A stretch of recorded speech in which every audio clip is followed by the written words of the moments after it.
Olá, meus caros e minhas caras ouvintes.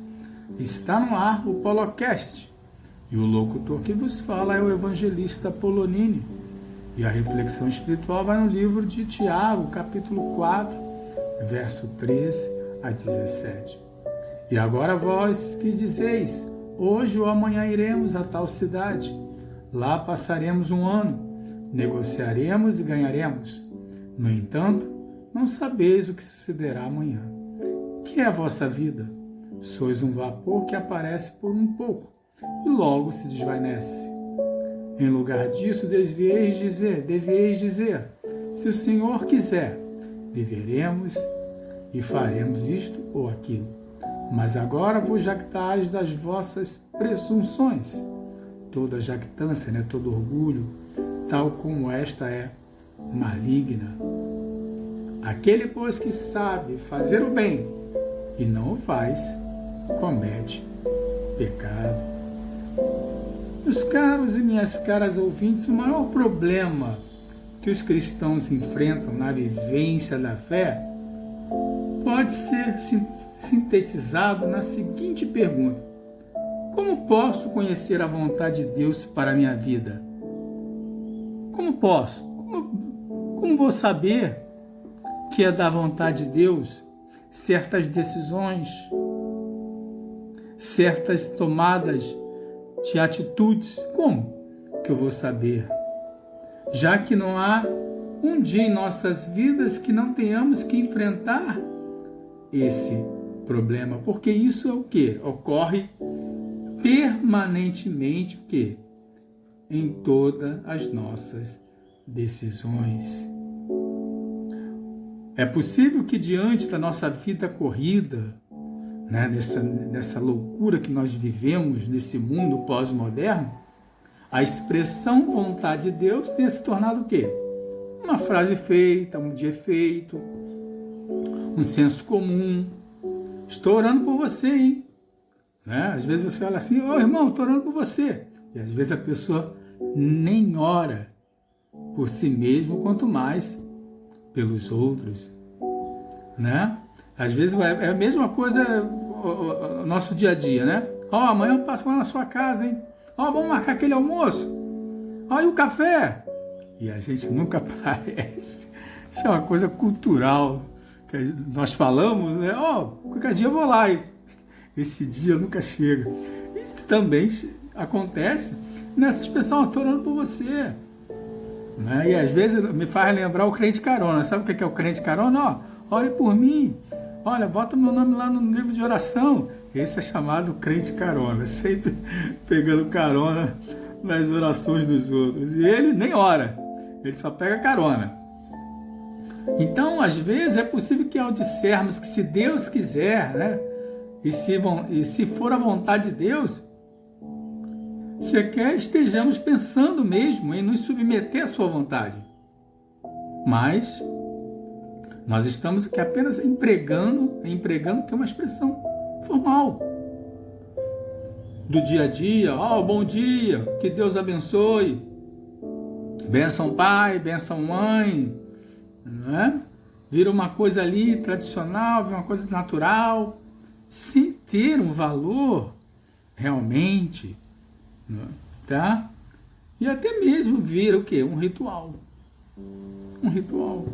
corriqueiro,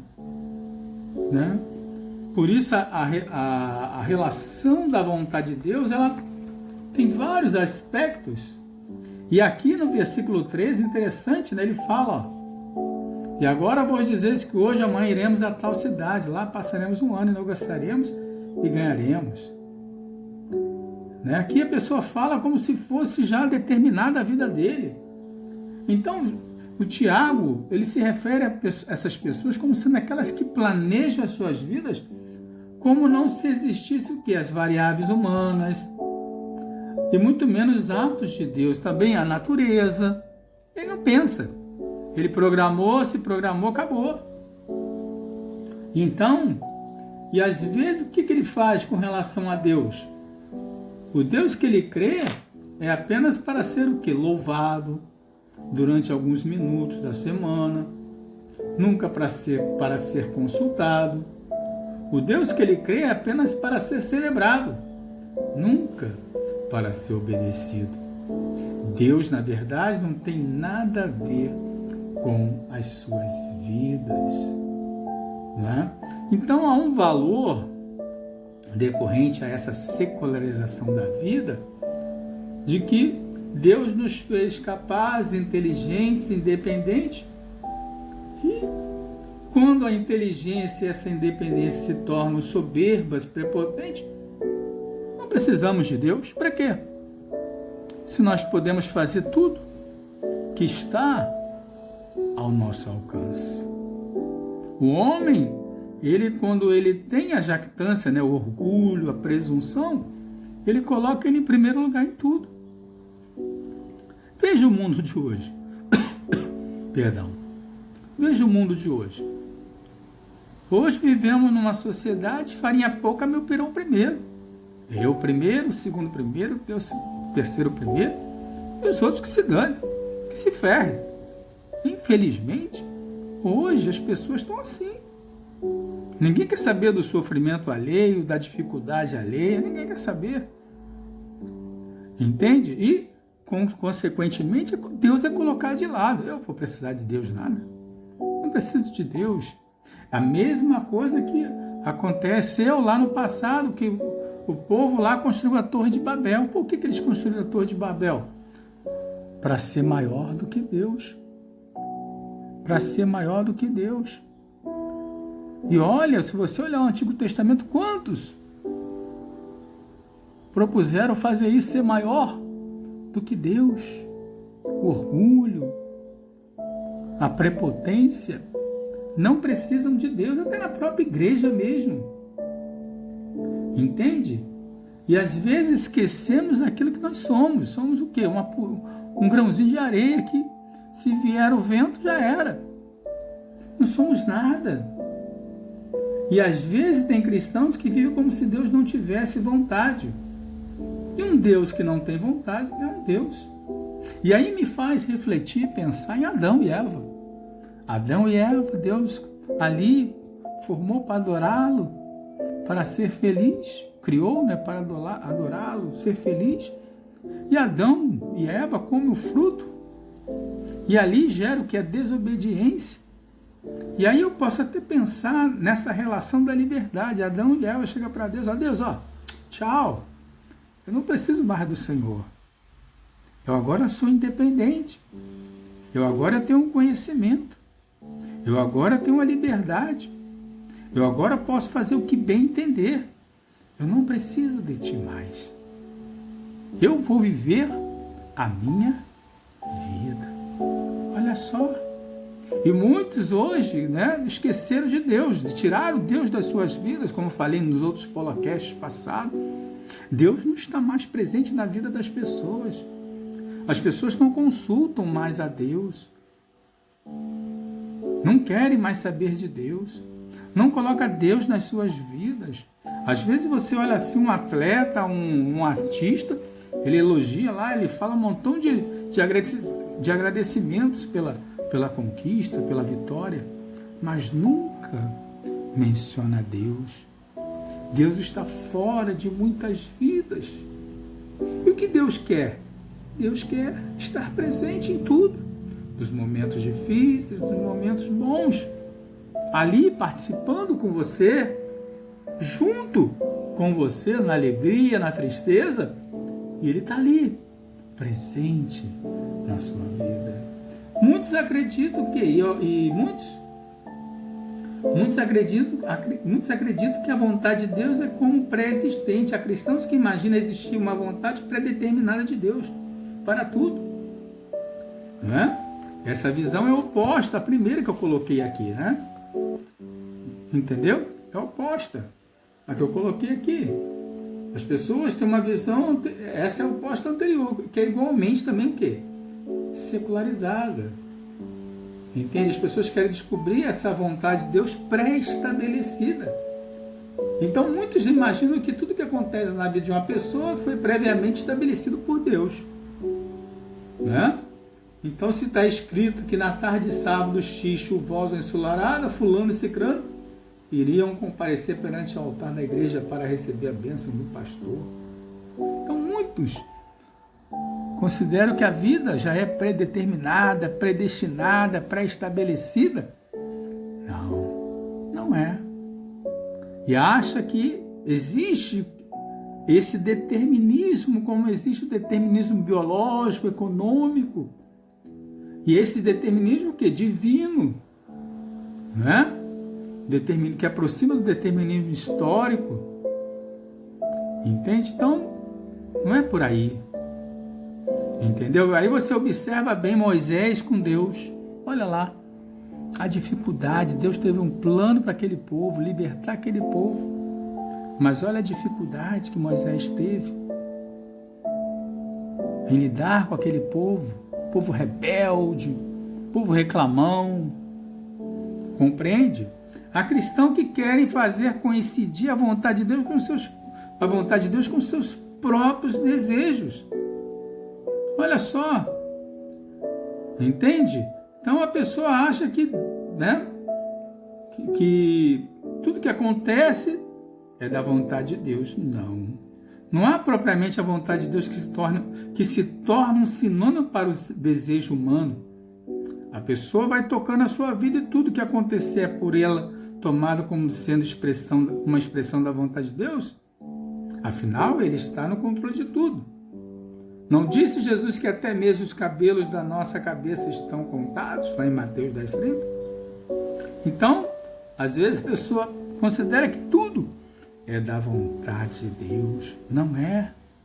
E muitas vezes você tem a teologia da prosperidade que defende essa tese de que você será próspero, de que você será bem-sucedido, que tudo vai dar certo. E se não der? E se não acontecer de fato? E se vier os problemas, as dificuldades, como você vai lidar com isso? Porque nem tudo a vontade de Deus será os seus desejos. Olha só. Será realizações do que você quer, do que você pensa? Não. Entende?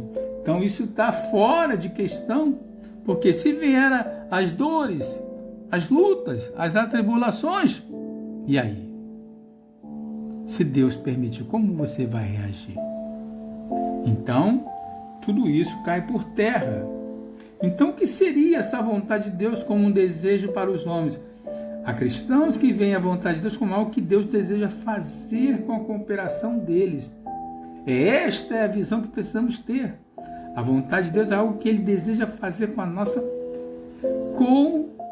cooperação, para o bem do mundo, para o bem da sua igreja, para o bem dos seus filhos. O sentido da vontade de Deus é o que? A expressão daquilo que Ele deseja executar em nós e por nós. Entendê-la assim deixa-nos menos ansiosos diante de um mistério por vezes não revelado e ao mesmo tempo mais compromissados em colocar nossas vidas em sintonia com o seu propósito. Olha que coisa maravilhosa. Então a vontade de Deus tem que estar de acordo com a nossa cooperação. Trabalharmos juntos para que cheguemos ao quê? Ao plano perfeito da vontade de Deus nas nossas vidas. Jesus, como é que eu sei que aquela mulher é da vontade de Deus? Como é que aquele homem é da vontade de Deus? Como é que aquele trabalho é da vontade de Deus? Você vai orar. Você vai buscar e Deus vai mandar o quê? Sinais. Mostrar evidências para você. Porque muitos vão cegamente acreditar nos seus desejos, que é a vontade de Deus, quebra a cara e coloca a culpa em quem? Em Deus. Escolhi aquele homem na igreja, mas aquele homem era safado, era sem vergonha. Aquela mulher não era nada daquilo. Então, não foi culpa de Deus. Deus emitiu sinais, mandou sinais. Quando as coisas, experiência própria, quando as coisas são da vontade de Deus, tudo funciona, tudo é perfeito, tudo é suave, tudo é maravilha. Mas quando as coisas não são da vontade de Deus, tudo é uma dificuldade, tudo gera preocupações, é amarrado, te irrita. É um dos sinais, é uma das evidências, porque as coisas de Deus são o quê? Perfeitas, são perfeitas. E que nós possamos fazer a vontade de Deus junto, porque você observa Moisés, voltando Moisés e o povo hebreu, olha como foi o plano de Deus, mas houve o que? Uma cooperação entre Deus e Moisés, nada foi determinado. Quantos problemas Moisés teve? Moisés teve que subir um monte Sinai, aquele povo lá não me obedece, aquele povo lá é insubmisso, aquele povo lá está me deixando de cabelo branco. Até Deus se irritou com aquele povo que não vai entrar na terra prometida. Olha só, porque nada é determinado, porque o projeto de Deus envolve nós, eu e Deus, você e Deus juntos. Porque eu e Deus somos o quê? Você e Deus, nós somos co-participantes deste plano, porque Deus respeita a nossa liberdade. Oh, glória, que maravilha!